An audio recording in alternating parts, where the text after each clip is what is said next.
Hey everybody, I'm Christopher Green. You're tuning into AMTV, Alternative Media Television. It is August 11th, Monday, and we have violence erupting over the weekend in the late night, unrest in St. Louis, Missouri, unrest in the heartland. Violence erupting after a black teen shot by police after allegedly attacking a police officer. Whether or not the officer shot back in self-defense or not needs to be properly investigated. But as a byproduct, the people of St. Louis, Missouri, the good people, decided to take it upon themselves to loot local Walmarts and Quick Trips, QTs, and just steal shit at random in response. Again, I don't see how stealing stuff or stealing shit equates to justice of any sort. But it's what the good people of St. Louis, Missouri have resulted to. And this is always a byproduct of a shot teen, whether or not it's Trayvon Martin or it's the young Mr. Brown. Vandalism and looting after vigil for Missouri man. A candlelight vigil for a young unarmed black man who was fatally shot by a suburban St. Louis police officer was followed by unrest as crowds looted and burned stores, vandalized vehicles, and taunted officers who tried to block access to parts of the city. Nearly 36 people were arrested after tensions erupted following a candlelight vigil Sunday night. We have another report from the St. Louis Post-Dispatch with some amazing images of the Quick Trip on fire. You can see the local QT and the cameraman shooting some of the looters who decided to loot after this individual was allegedly shot, we do not know in self-defense or not, by a local police officer, nor do we know the race of the police officer at this time. And of course, this is being used as a race issue to divide and conquer America, as was the case with Trayvon Martin, and as is the case with all of these potential cases and cases that we have seen in recent years. I wonder if the president's going to liken himself to the young Mr. Brown, like he did Trayvon Martin. Would that not be inherently racist itself if Obama doesn't mention Mr. Brown, since he has a historical track record of mentioning other young black men as they are shot carrying their iced tea and Skittles, whether or not it was in self-defense or not? In fact, a court of law ruled that it was in the case of Trayvon Martin and George Zimmerman.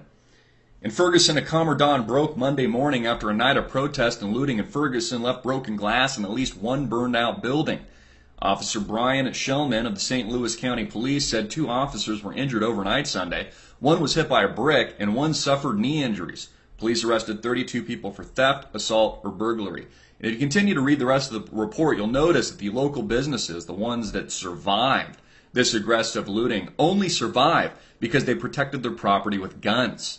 You know, again, the Obama administration will tell you that we don't need guns, and they'll aggressively try to implement, as they're doing today, gun control, when it's actually the barrel of a gun is the only thing that stands between you and aggressive looters burning out your own business or stealing from you or perhaps raping your wife.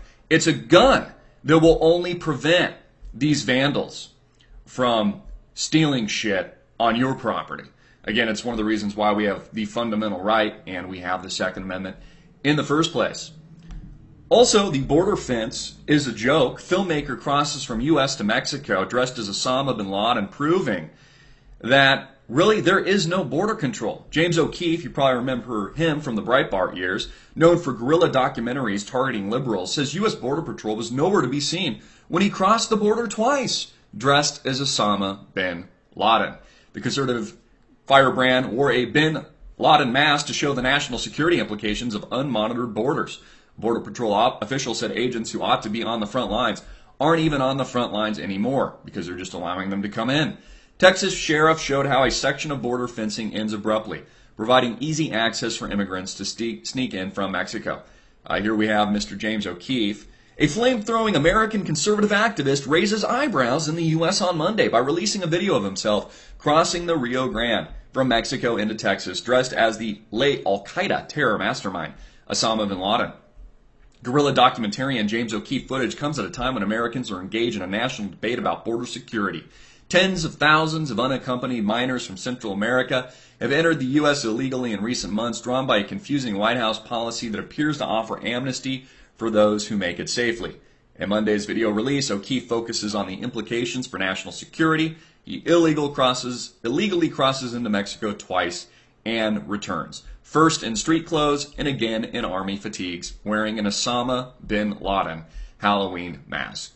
Just proving how easy it is to cross our borders here in the United States of America because of the policies, the direct action and policies of the president, Barack Hussein Obama, who, by the way, is aggressively bombing Iraq right now. Isn't that funny? The anti-war president bombing the shit out of Iraq and allowing that to overflow and spill over from Syria. Again, we can judge this as complete incompetence or intentional acts. Here, again, more pictures of Mr. James O'Keefe, proving that Obama intends for and has been allowing millions and millions of people, illegal aliens, to cross our borders to, I guess, change the political landscape of the underclass so that perhaps he could be elected for a third term, and it would just bring more Democrats into the United States of America. Absolutely crazy, absolutely ridiculous, and just proves how retarded America actually is. Bill Clinton and Hillary Clinton, a favorite for running in 2016, drop over $100,000, $100,000 in the Hamptons over the past few days to walk their dog on the beach. Again, Hillary knows what it's like not to have any money. She's just one of you, one of the people, one of the little guys, dropping $100,000 on a mansion for just a few days in the Hamptons to walk her dog. Former President Bill Clinton and his wife Hillary were pictured this morning enjoying a stroll on the beach where they have rented a house for the month. Don't they look so happy? You know, see the distance between them? You know, Bill here philandering, egging on and figuring out which young secretary he's going to screw next. This political PR'd relationship where Hillary is now the favorite for the 2016 Democrats. Again, Hillary, responsible for Benghazi Gate, largely responsible for most of the actions committed by the Obama administration. Now a war no different than George W. Bush in Iraq. And Americans just want to vote her in. Yeah, she's not a warmonger at all. She doesn't represent the elite bankers at all. Yeah, she's just one of us. Yeah, she's a female, so let's get her in there. Let's play the female card like we didn't play the black card last time. Just the reality of the too-big-to-fail, ridiculously politically correct American regime that only proves how retarded the American people are and how easily they can be manipulated, not just by the mainstream media, but by the political machine that makes up the Clintonista clan. Mrs. Clinton, 66, well, that's an interesting year, kept her eyes shaded from the sun with a pair of oversized sunglasses and a visor. Maybe this is Bill Clinton's next young secretary he'll be having a liaison with as they walk and stroll on the beach. I'm Christopher Green. Get it out everywhere. Make it viral, hard-hitting and in your face, and click the link below to support our sponsor.